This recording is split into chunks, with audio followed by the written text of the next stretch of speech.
Hello everyone. Welcome to my channel. I hope everyone is having a wonderful day.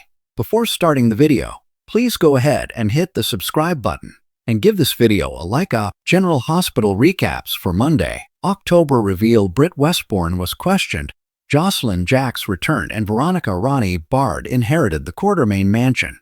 Plus, Curtis Ashford was warned, Tracy Quartermaines sued, and Portia Robinson nearly fainted. Curtis visited Alexis Davis's home to follow up on the message she had sent him, suggesting she possessed information regarding Drew Cain's shooting. She believed the police were nearing an arrest and mentioned that her second meeting with Anna Devane had been called off. She suspected the police had uncovered new evidence, shifting the investigation away from her. However, knowing that the search for Drew's shooter was far from over, she gave Curtis a friendly warning. She cautioned Curtis that if he sensed the police were tightening their grip on him, he ought to prepare himself accordingly. After taking a shower, Britt went back to her room above Bobby's and found Jason Morgan there. She accused him of rummaging through her belongings and kicked him out before he could clarify that he was there to pack the remaining items as she had asked. However, she let him back in once he returned his key. Jason, having heard from Damian Spinelli about Nathan West's return, asked Britt why she had tried to prevent James West from meeting his father. Britt expressed her frustration about her mother's excitement over Nathan's return while ignoring her, and then she explained her reasons. She was apprehensive that a reunion might be too intense for Nathan, and it seemed unjust to James to compel him into a sudden bond with a man he had thought was deceased. She noted that she had also refrained from getting to know Rocco Falconeri for similar reasons. Britt felt a sense of warmth when Jason told her she was a good person and pondered why she always underestimated her worth. She was secretly glad that Jason bought her reasoning, since as he said before, he knows when she's lying. As it was, she wasn't able to stop James from going in Nathan's room anyway. During a breakfast meeting with Jack Brennan at Bobby's, Carly Spencer shared details about her recent encounter with Anna. Jack comforted her, stating she had a strong alibi since she was with him all night. Except I wasn't. Carly worried. He assured her he would protect her. Carly insisted she was not the one who shot Drew, and expressed gratitude to Jack for being reliable. Shortly after, Jocelyn came home earlier than Carly anticipated. Jocelyn convincingly recounted her cover story, but once her mother left, Jack confirmed that Carly was unaware of Croatia and emphasized the need for Joss to keep her WSB job confidential. Jocelyn was concerned that Jason might not be able to keep the truth from Carly for long, but Brennan assured her he would manage Carly's best friend. Jack left as soon as Carly came back to the table, but not before Jocelyn rolled her eyes at their farewell kiss. After Brennan departed, Jocelyn bombarded her mother with inquiries about her and Michael's alibis regarding Drew's shooting. She was taken aback when Britt appeared downstairs, pretending to be surprised to see the doctor in person. Unaware that Joss and Britt had met in Croatia, Carly explained that Britt was miraculously alive. "This must be a shock. I believe the words you're searching for are thank you," Britt said with a smirk. Yes. Thank you for saving my life," Joss responded, while Carly remained oblivious to the fact that Britt had recently rescued her daughter for the second time. Then, Carly reminded Britt that rent was due, and she had until midnight to pay what she owed. "Maybe we should discuss what you owe me," Britt replied, giving Jocelyn a meaningful glance. Jocelyn looked very uncomfortable. Summoned to Bobby's by Martin, Tracy dismissed his effort to serve her with a lawsuit from Drew for emotional distress and assault. They continued to bicker until Martin offered Tracy an easy way out of Drew's lawsuit, but she initially refused, stating she would see them both in court. Tracy declared the lawsuit to be utterly frivolous, laughing it off, confident it would be dismissed. There was no chance Tracy would ever apologize to Drew for ejecting him from Monica's funeral, leaving Martin with his subpoena while insisting she would see them both in court. Martin returned with accusations that likely hit the mark. Tracy never admits when she's wrong and shows no kindness to anyone. Later, Curtis met with Marshall Ashford Robert Gossett for coffee before his dad departed for the next part of the concert tour, and shared what he had learned from Alexis. Although he was unaware of the new evidence the police claimed to have, Curtis suspected it might be the blackmail material Drew had on Portia, which would give you and Portia a reason to target Drew. Marshall's side Curtis insisted on his innocence, but was concerned about his estranged wife lacking an alibi. Marshall pointed out that since the police hadn't questioned Portia, It was possible they hadn't even located the blackmail file. But why haven't they? Curtis wondered. Is Drew storing it somewhere other than his home? Or does he no longer have it at all? Wanting to find out for certain, Curtis decided to visit Drew.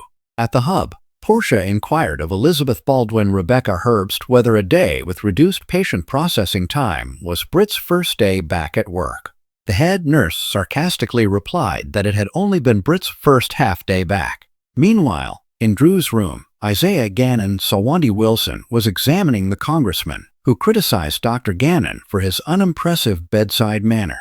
When Isaiah shot back that he believed Drew was out of line for having Stella Henry Vernee Watson arrested, Drew insisted he wasn't the villain Curtis portrayed him to be. Drew even went as far as to label his former friend a volatile, vindictive, controlling jerk who mistreats his wife.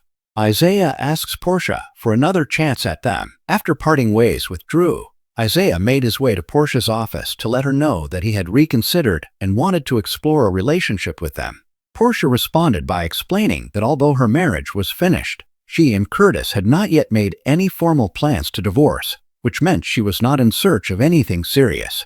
They came to a mutual agreement to see how things would unfold between them while keeping their dating discreet. Shortly thereafter, Isaiah encountered Curtis, who was heading to Drew's room. "Before you leave, we need to clarify a few matters," Dr. Gannon stated.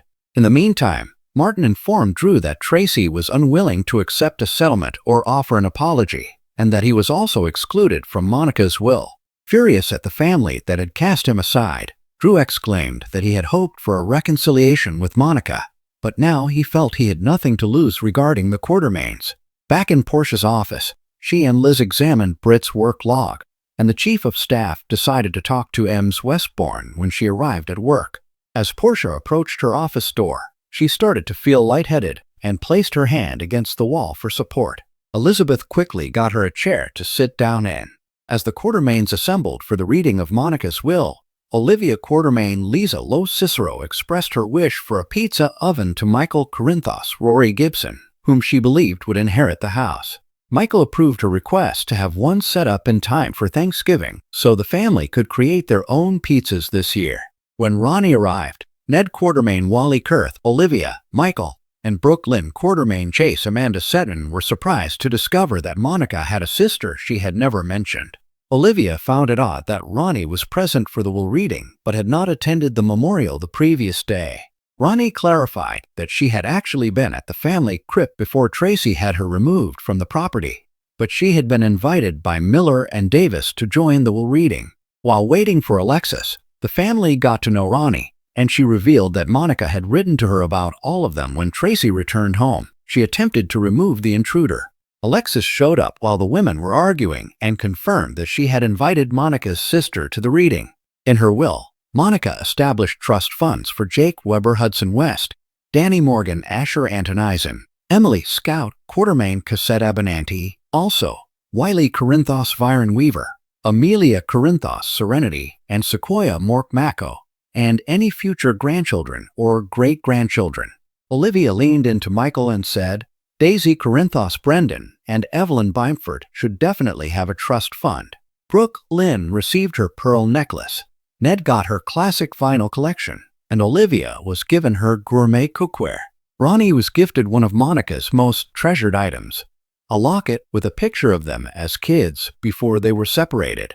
Tracy laughed at the gold digger's failure to get a fortune, but became angry when all she received was a jar of pickle Layla relish, the same gift she got from Edward Quartermaine John Ingle when he excluded her from his will. Monica knew how much that upset me, Tracy said. Did you think I'd find this funny? Tracy's outburst was cut short when Jason showed up, just in time to hear from Alexis that he had inherited Alan Quartermaine's Stuart Damon watch, a family heirloom from Edward. Then Alexis announced that Michael received the horses, the cars, and the family yacht, leaving everyone puzzled that his inheritance didn't include anything more. As Alexis finished reading the will, the family was shocked to discover that Monica had left the rest of her estate, including the house Alan had given her, to Ronnie. Even Jason had a strange look on his face, probably feeling Michael would have deserved it, his practically having been a son to him. Brooke Lynn looked upset, and Tracy, still livid, is even more livid. Ned and Olivia looked shocked and more than a little bit confused, and Michael looked curious. Thanks for watching this video. Please subscribe to our YouTube channel and stay with us.